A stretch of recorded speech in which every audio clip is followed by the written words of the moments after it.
Long term में capital appreciation की उम्मीद तो रखते हैं, लेकिन शॉर्ट टर्म में बाजार के उतार चढ़ाव से यानी कि वॉलेटिलिटी से घबराहट होती है, तो अग्रेसिव हाइब्रिड फंड इन्वेस्टमेंट का एक ऑप्शन माना जा सकता है। नमस्कार, आप देख रहे हैं हाइब्रिड फंड की पाठशाला and investor education and awareness initiative by Mirae Asset mutual fund. मैं हूं पंकज मठपाल।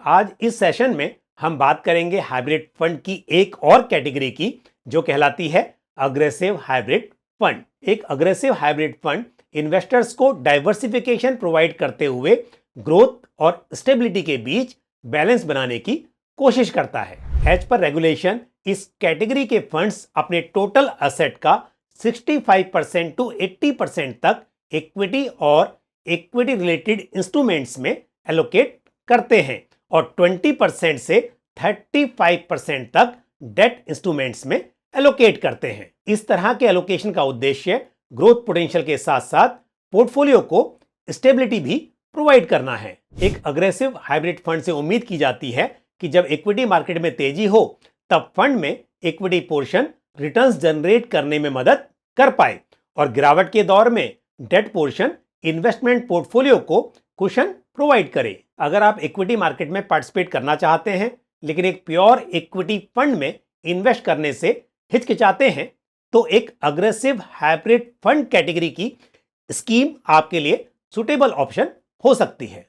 बिगिनर्स के लिए भी ये एक अच्छा स्टार्टिंग पॉइंट हो सकता है, लेकिन फंड के पोर्टफोलियो की क्वालिटी पर ध्यान देना जरूरी है। जहां एक और ये जानना जरूरी है कि इक्विटी पोर्टफोलियो कितना डाइवर्सिफाइड है और पोर्टफोलियो में लार्ज कैप, मिड कैप और स्मॉल कैप के बीच किस तरह का एलोकेशन है। वहीं यह बात भी जानना जरूरी है कि डेट पोर्टफोलियो में डेट पेपर्स की क्वालिटी कैसी है, क्योंकि अग्रेसिव हाइब्रिड फंड्स अपने टोटल एसेट का मिनिमम 65% इक्विटी और इक्विटी रिलेटेड इंस्ट्रूमेंट्स में इन्वेस्ट करते हैं। इसलिए मौजूदा टैक्स नियमों के तहत इन फंड्स की यूनिट्स को रिडीम करने पर इक्विटी फंड्स की तरह कैपिटल गेन टैक्स एप्लीकेबल होता है और इसलिए ये फंड्स टैक्स एफिशिएंट हो सकते हैं। मौजूदा टैक्स नियमों के तहत अग्रेसिव हाइब्रिड फंड्स की यूनिट को अलॉटमेंट से विद इन 12 मंथ्स रिडीम करने पर short term capital gain tax 20% के रेट से एप्लीकेबल होता है, जबकि 12 मंथ से अधिक समय के लिए होल्ड करने के बाद उन्हें रिडीम करने पर long term capital gain tax 12.50% की दर से एप्लीकेबल होता है। अग्रेसिव हाइब्रिड फंड्स का हायर एलोकेशन इक्विटी और इक्विटी रिलेटेड इंस्ट्रूमेंट्स में होता है, क्योंकि उतार चढ़ाव इक्विटी मार्केट का इनहेरेंट नेचर है। इसलिए एक छोटी अवधि के लिए अग्रेसिव हाइब्रिड फंड्स में निवेश करना जोखिम भरा हो सकता है। इन जनरल निवेशक जो 3 साल या उससे अधिक समय के लिए निवेश करना चाहते हो, उनके लिए इस कैटेगरी के फंड्स सुटेबल माने जा सकते हैं। निवेशक अपने objective of investment, investment horizon and risk appetite को ध्यान में रखते हुए इस तरह के फंड्स में निवेश करने पर विचार कर सकते हैं और इसके लिए अपने इन्वेस्टमेंट एडवाइजर की मदद भी ले सकते हैं।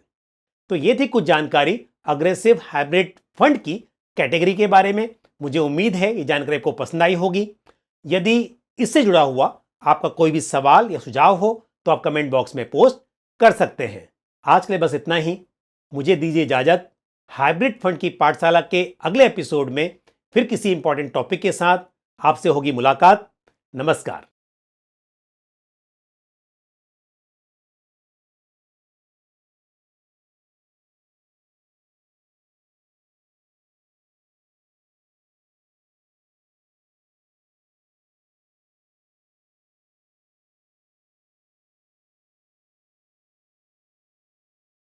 म्यूचुअल फंड निवेश बाजार जोखिमों के अधीन है। योजना से संबंधित सभी दस्तावेजों को ध्यान से पढ़ें।